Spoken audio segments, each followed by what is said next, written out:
কিছুটা আপনাদেরকে সন্তুষ্ট করব, কিছুটা বিএনপিকে সন্তুষ্ট করব, কিছুটা অন্যদেরকে সন্তুষ্ট করব। তো এরকম একটা পদক্ষেপ। তো এটা তো কোনো হালুয়া রুটির ভাগাভাগির কোনো বিষয় নয় যে আপনারা কিছু হালুয়া দিলাম, অন্যদেরকে কিছু হালুয়া দিলাম। হালুয়ার পরিমাণটা আপনারা বেশি পাবেন, রুটির পরিমাণটা ওরা একটু বেশি পাবেন। এটি হচ্ছে জাতির ভাগ্য পরিবর্তনের কতিপয় ক্রুশিয়াল, অত্যন্ত গুরুত্বপূর্ণ একটি বিষয়। আপনারা দেখেছেন যে 56 বছরে এ রাজ্যের গভর্নেন্সে কোনো ধরনের পজিটিভ কোনো পরিবর্তন হয়নি। দল পরিবর্তন হয়েছে, ক্ষমতার পালাবদল হয়েছে, রাষ্ট্র পরিচালনার ব্যক্তিদের পরিবর্তন হয়েছে, কিন্তু নীতিগত এবং মৌলিকভাবে কোয়ালিটির কোনো চেঞ্জ এই 54 বছরে হয়নি।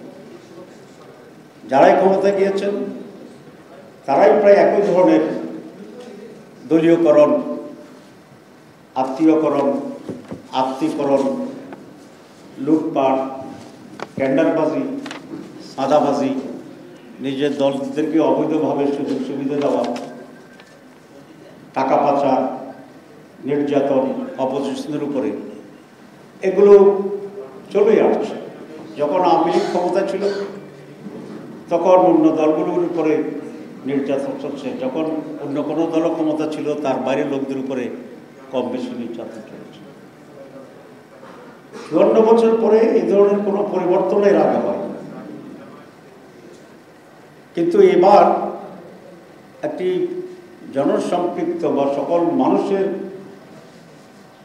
অংশগ্রহণ, স্বৈরাচার এবং ফেসিবাদ, জালেম, হত্যাকারী, লুটপাটকারী, বিদেশের আনুগত্য, সার্বভৌমত্ব বিক্রিকারী, এরকম একটি ফ্যাসিস্ট সরকার সকলে মিলে, সাংবাদিক, ছাত্র, শ্রমিক, পেশাজীবী, গরিব, উপরতলা লোক, সাধারণ মানুষ, সবাই মিলে আমরা এমন এক অভূতপূর্ব পরিবর্তন আমরা এনেছিলাম, যার মাধ্যমে মানুষ এটা আশা করেছিল যে এইবার কমপক্ষে বাংলাদেশে একটি গুণগত পরিবর্তন হবে। কিন্তু এক বছরের মাথায় এসে আমরা অত্যন্ত হতাশভাবে আমরা দেখছি যে রাজনৈতিক দলগুলোর ভিতরে আদর্শিক, চরিত্রগত বা গুণগত খুব বেশি পরিবর্তন হচ্ছে। এটা আমরা নোবেল লরিয়েট ডক্টর ইউনূসকে প্রদান করি একটি ইন্টারিম গভর্নমেন্ট আমরা সকলে মিলে করেছিলাম, এবং ডক্টর ইউনূস এমন একজন ব্যক্তি যে কোনো একটি রাষ্ট্রপ্রধান হিসাবে কোয়ালিটি, নৈতিকতা, সততার দিক থেকে উনি অনন্য, এবং সেটা নিয়ে এই এক বছর এটা প্রমাণ করেছেন। অনেকের ব্যাপারে, ক্ষমতার কাছাকাছি লোকদের ব্যাপারে অন্যান্য অভিযোগ পেলেও ডক্টর মোহাম্মদ ইউনূস আমাদের চিফ অ্যাডভাইজার, তার ব্যাপারে নৈতিক এমন কোনো অভিযোগ আমরা এখনো পাইনি।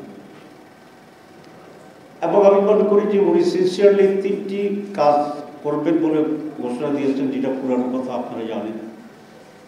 প্রথম যেটা, সেটা হচ্ছে উনি কিছু পরিবর্তন আনবেন, গুণগত পরিবর্তন আনবেন, এবং সেজন্য উনি রিফর্মস কমিটি করেছেন, এনসিসি করেছেন, পরে ন্যাশনাল কনসেনসাস কমিটি করেছেন, এবং সেটাকে কেন্দ্র করে আমরা সকল দল যারা আজকে ক্রিয়ারত আছেন বা 24 জুলাইতে যারা আন্দোলন করেছিলেন, ছোট বড় 2 জনের পার্টি, 3 জনের পার্টি, বিশাল বড় পার্টি, 5 ধরনের পার্টি, আমরা সকলে মিলে কিন্তু সেখানে কন্ট্রিবিউট করেছি।